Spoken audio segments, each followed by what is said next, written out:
What is up, Finn fans? I'm out of the car. I'm in my office. I got out of work early today, so that's why you're getting this video in my office instead of in my car. But day 3 of training camp, pads, baby.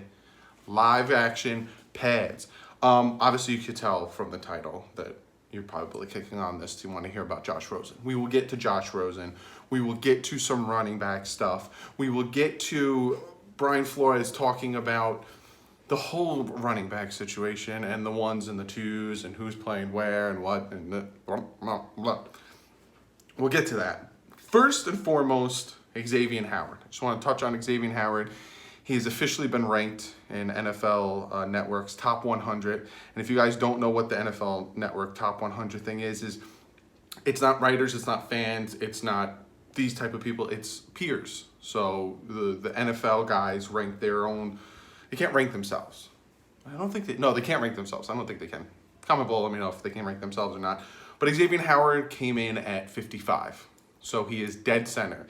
Now they take everyone into consideration. Defensive ends, wide receivers, offensive linemen, running backs, quarterbacks, safeties, corners, defensive tackles, everyone into consideration. And the fact that Xavier Howard made it at 55, I kind of would like it a little bit higher, but that might just be my bias and my love for this team showing through. But I think the fact that he is at 55 really shows the respect and everything that is coming to his name of, Xavier Howard's name, or X as you like to call him. So yeah, I'm liking it at 55. I kind of wish it was around the 30s. But there's a lot of good, great players in this NFL, and it was only his third year. So to be at 55 his third year, 7 interceptions, only playing 11 games, 66 point something passer rating when thrown his way. Sky's the limit. So that is, I just wanted to touch upon that real quick. If I hit the desk, the camera shakes. So if you notice the camera shaking, it's because I bumped my desk, but I want to have a good angle so you guys, it's a whole debacle. So let me switch, and I'm going to kind of like cock my body like this. So let's talk about Brian Flores' press conference. And he says, pads are today. Pads are on today. But he talks about fundamentals. He says, fundamentals are really important. But he says, we don't want anyone on the ground. We want them in good football position, make a block and a tackle. So essentially, he doesn't want any hard hits. He doesn't want any shoulder hits. He doesn't want any of those, popping someone, knock him on the ground, because he wants fundamentals. And if you notice, I notice this too with this team a lot. Fundamentals is our biggest thing. We miss tackles because of fundamentals. Stuff that you learn in Pee Wee football is why we miss tackles. We try the big hits, we try all that stuff. And the fact that Flores is like fundamentals is first and foremost, I'm liking it. He also says, we see someone ducking their head, we're taking them out of the game, the play, practice, whatever. So if you bring your head down and you're not eyes up making the tackle instead of trying to pop the ball out or make a big hit and showboat, you're out. You're out of the game, you're out of practice, you're out of the play, whatever, you're out. Again, I honestly think that's why we were missing a lot of tackles, especially in the linebacking position. End of the day, nothing more important than the health of the team. That's on us and the coaching staff. You don't want going out there knocking people's heads off. It's your own teammates, You want as many of your stars to make it through the 16 games. And the last couple of years, it's been very hard for us to do that.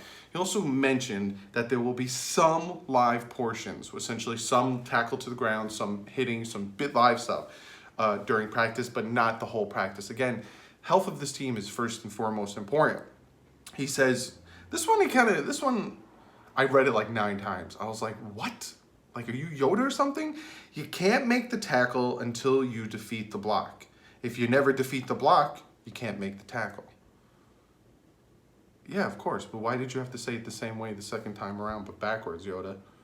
Got a little Flores Yoda. I'm gonna Photoshop that and I'll put it in the next video. Flores Yoda.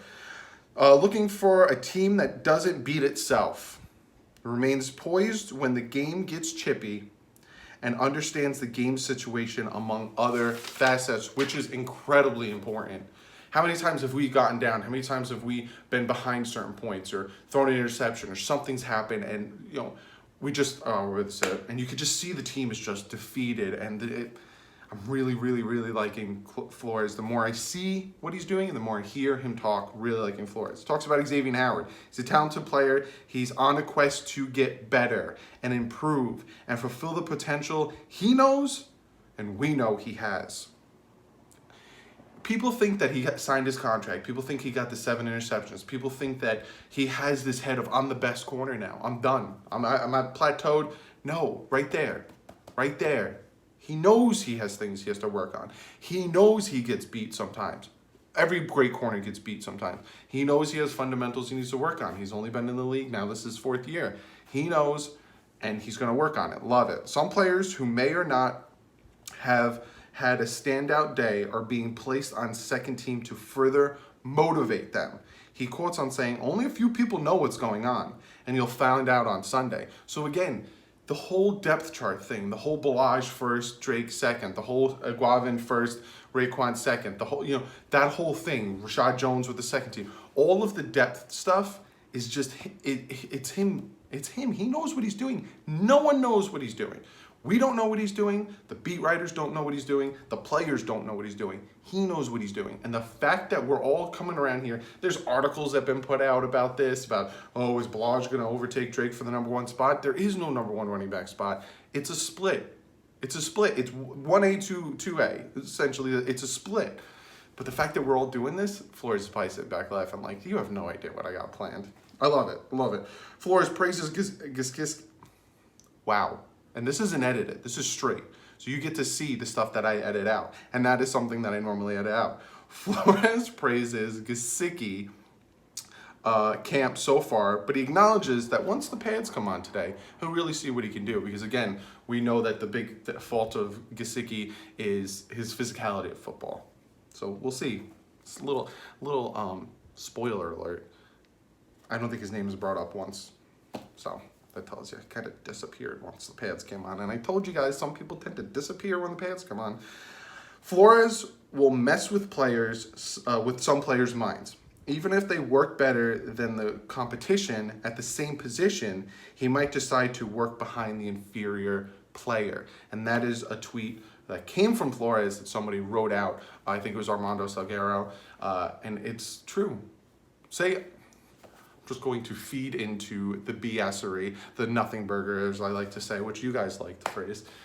Say Balaj is not doing as great as Drake, right? And say Drake is throughout camp doing better. Again, we're not seeing everything. What we're doing is we're hearing from beat writers. We're reading off beat writers' stuff. They're not reporting everything because they got teams over here doing stuff, you got teams over here doing stuff. They just pick and choose what they like. Say Balaj is not doing as great as Drake. Not saying either one is doing better or worse. Obviously, they're both, I'll read from today, they're both doing really well. Say Drake is doing better. He might just say, screw it, I'm still going to put Balaj first just to mess with Drake's head, just to push Drake even more. I like Drake. I know Drake can do it. I can see what Drake can do, but I'm going to keep putting the younger guy first to push Drake. Again, we're looking too far into this. We're thinking Drake is going to lose his starting spot. Balaj is better. Balaj is better. Balaj has these stats, that stats. It's not all about stats. It's not all about stats, but I digress. That's what Flores had to say. I'm telling you, I love this coach the more I hear him talk. Let's talk about who's practicing today. Wilson, practicing today.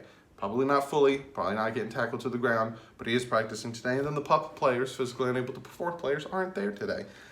Tank, Hull, Allen. So let's jump into this. Rosen had nice passes to sideline tight ends, zip, accuracy, 1 drops. So essentially, just warming up, throwing it to the tight ends.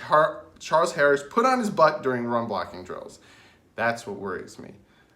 Again, I've said this all off season, OTAs, minicamp, free agency, draft, everything.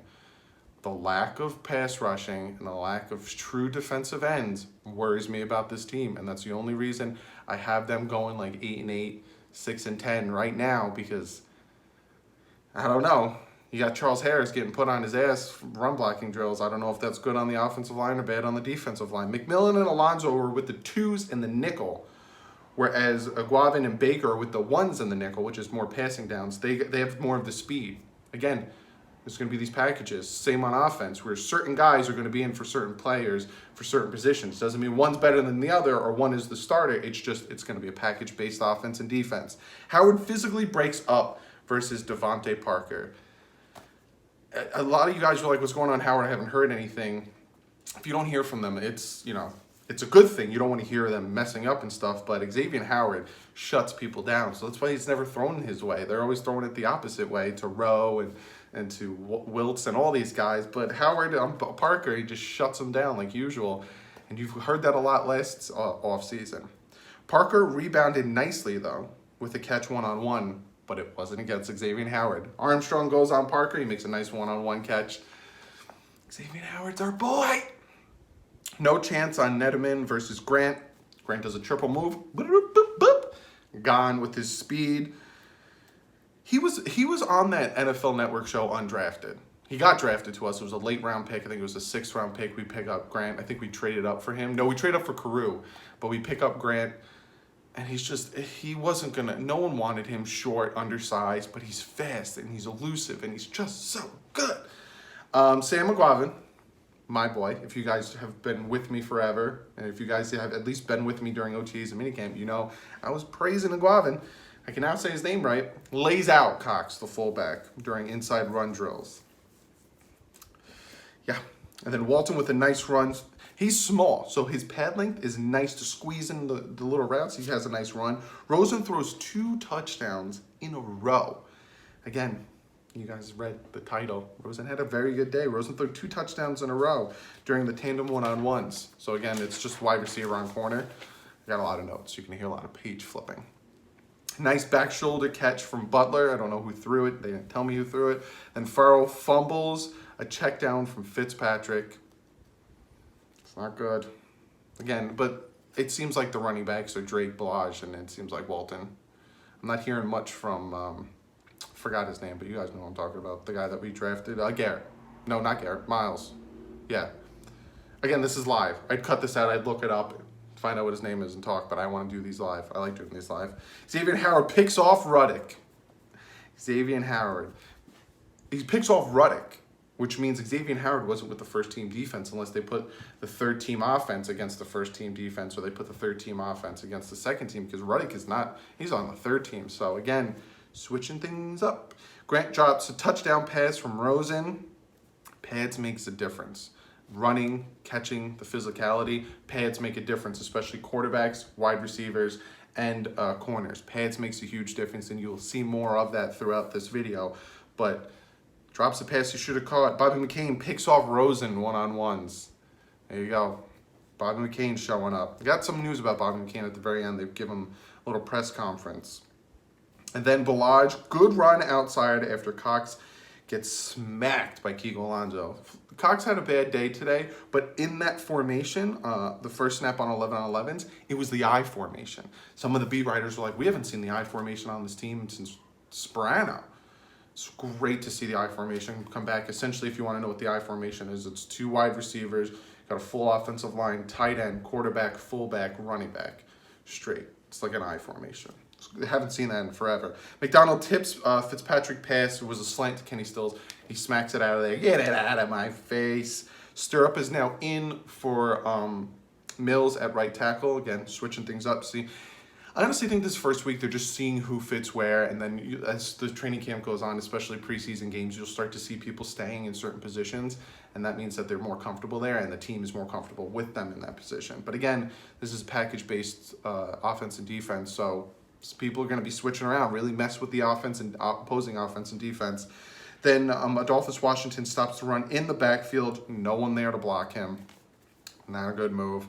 Akeem Spence just wrecked the play. Second-team offensive line is struggling hard. Again, that is what's worrying me about this team, is the offense and defensive line. It's scaring the crap out of me. I still think we're going to win a bunch of games. Still think we're going to be super competitive, but they scare the crap out of me. Rosen with a nice pass to Preston Williams, who just can't catch it.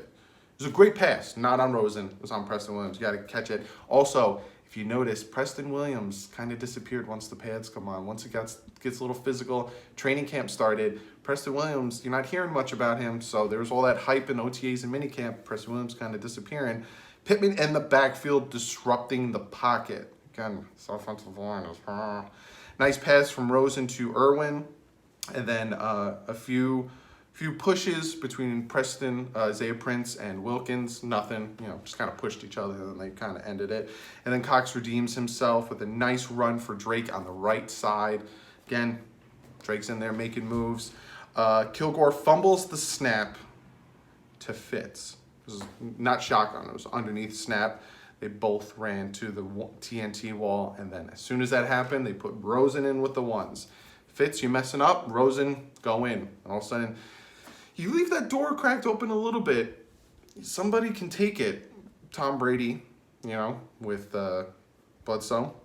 Balaj with a nice 9-yard touchdown run, and then Balaj with an 8-yard touchdown catch after play action. So they play action to him, boom, boop, dropped it off, goes in for a touchdown. Fuller, the center Fuller, not corner that's on the Bears, but the center Fuller kicking ass on 11-on-11s. Depth, people. We need depth, especially with Kilgore messing up. I'm surprised he didn't get taken out in that situation. Rosen to O'Leary. Nice 20-yard touchdown pass down the middle. Again, Rosen is really stepping up. Hearns with a touchdown pass from Ruddick. There you go. Welcome to the Dolphins, Alan Hearns, with your first touchdown pace. What was that? Day 3 was the best for Rosen. So far, best. He needs to build on it. Again, like I said, that door kind of creaked open. Fitzpatrick had a bad day today. Some interceptions, some fumble snaps. He had a bad day. Rosen, you see that door creak open, you whip it open and you take it. Again, I'm not for either or. I like the competition. It's actually very good competition. Rowe picks off Fitz, fade to the back of the end zone. Fitz is struggling. Worst practice of the offseason. Balaj hits the hole with a nice touchdown run. Looks very beautiful. And then Drake scores a touchdown run of his own on 2nd down with the first team. These running backs are doing really well today. Again, is that offensive line making holes? Is the defensive line struggling? Or is these running backs just showing what they can do? Again, I talked about a stat a while back that the offensive line blocking was ranked 32nd, but the running backs are ranked 2nd when it comes to productivity. Vincent Taylor blowing up the line. Loving it. I'm loving it. If you notice, offensive line and defensive line are going back and forth, which I kind of like to hear because then that means like they're pushing each other. You know what I'm saying? They're pushing each other. Defensive line is being destructive. Offensive line is opening up holes for runs. Destructive, super destructive. Drake stop at the 1-yard line by Watson, linebacker. Then live tackling at the goal line. Essentially on the 1-yard line. No one scored. Balaj was getting blown up in the backfield. Drake was getting blown up in the backfield. Once we did goal line drills at the 1-yard line, no one scored. Defensive line took over that whole thing. So, Balaj was getting negative runs. Drake was getting negative runs. It is what it is. But that was practice today. That was day 3 of training camp. My top 3 performers. Xavier Howard, picking it off, being disruptive, doing his thing. The defensive line on the goal line, they were getting disruptive. Not even on the goal line. Vincent Taylor was getting disruptive. Akeem Spence. Whole D-line was doing really well. Again, there was those few touchdown runs, but in a whole, doing really well. And the running backs, both of them, Balaj and Drake, doing really well today. Really, really well. I'd put Rosen in there, but he threw an interception. And I agree with Omar Kelly's, top 3 assessment criteria. You throw a pick, you don't make my top 3. So I'm kind of biting him off a little bit, but it just makes sense. He threw an interception, you're not making it. So let me just talk about 2 things that Bobby McCain had to say, and then I got a little notes, and then I got one of you guys' comments of the day. So Bobby McCain says he considers himself a full-time safety now. And he says when the pads come on, he thinks to himself, this shit's about to get real. That's what the defensive players are thinking, this shit's about to get real. But the fact that Bobby McCain's considering himself a full-time safety might mean that you might see Mika Fitzpatrick more in the slot corner, in the slot corner, keeping him more at the line of scrimmage where he did really well last year, making the tackles and all that stuff. Then one last thing I want to just talk about is the training camp curfew. Brian Flores doesn't messing around. 10:30 p.m. You got to be in your room for a training camp. He ain't messing around. He's super disciplined, super into conditioning, super really good. Loving it. Be sure to comment below, though, guys. Let me know what your top 3 is. Let me know what you think of, is the defensive line being disruptive or is the offensive line? The fact they went back and forth, do you like that? Let me know about the pass rush. Charles Harris kind of had a hard time. You're not really hearing much sack going on through training camp. Let me know what you think about that. Today was the first day of pads. You think you'd hear more sacks happening. You didn't. Is that bothering you as much as it's bothering me? Comment below. Let me know what you think of everything that I talked about. I'm gonna get to one of your guys' comments of the day. This one's actually coming from Instagram. What? I normally take it from here or Twitter, but today someone asked me a really good question on Instagram, so I'm going off Instagram. This one's from Dolphins Craze, and he asks me, what do you think is the deal with the wide receiver core now that we have Hearns? Who will be the odd man out eventually? Now, there's a whole debate over the fact that we bring in Hearns, what's going on, why do we have so many wide receiver depth? Also, since the Giants lost, my brain is shutting off, they lost one wide receiver with a broken thumb, Shepard. My brain is just not working. Lost another one with an ACL tear. Golden has the 4-game suspension, but that might be upheld. And they lost another wide receiver. They're losing all these wide receivers. So people are like, oh, maybe we'll trade one to the Giants for some picks or something like that. I honestly think it's depth because we have Albert Wilson coming back from a hip injury. Devontae Parker can never stay healthy. Jakeem Grant's coming back from an injury. I think it's just depth. You know, Allen Hurns has proved that he can play in the NFL. You want that veteran just in case someone gets injured. I don't think anyone's get traded. I honestly think it's just depth at this point. Thank you for the comment, Dolphin Craze. Be sure to comment below. Like I said, let me know what you guys think of today's video. Again, I'm back in here tomorrow. The video will come out even sooner because I don't have work tomorrow. So you get the video as soon as training camp's done. I'll give you a nice video. Again, if there's video proof of it, like if there's scenes and stuff, I will try to pop them up. But today, again, I think it's Brian Flores is probably telling the Dolphin social media, keep that shit on the DL. But be sure to follow me on Twitter. A lot of you guys start following me on Twitter. I'm almost at 800 Twitter followers. So go ahead, go over there, check it out. Also, my Instagram, everything is DouglieDoWrong. So be sure to go over there, check it out. Be sure to check out the Bit Boys as well. Madden is coming out August 3rd. I'm actually getting it Tuesday, August 30th. So I'm going to be doing MUT. I'm going to be playing the story mode, the quarterback story mode, and I'm thinking of doing a Dolphin franchise on there. So go over there, check it out. We're playing other games too, so be sure to check it out. If you like what you see, hit the subscribe button. If not, don't feel like you need to. Give this video a thumbs up. Today was first day with pads. I think it went well. We got to see some offensive dominance. We got to see some defensive dominance. Some people struggled, some people succeeded, some people started to struggle, then came back and started to succeed. It's the growth. Again, it's only the 3rd day of training camp.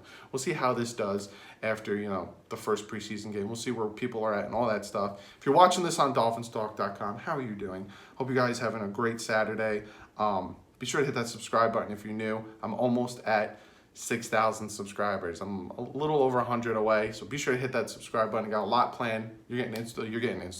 You're getting training camp videos every day. But other than that, I'll see you guys tomorrow with day 4 of the training camp. Like usual, stay classy. Fins up.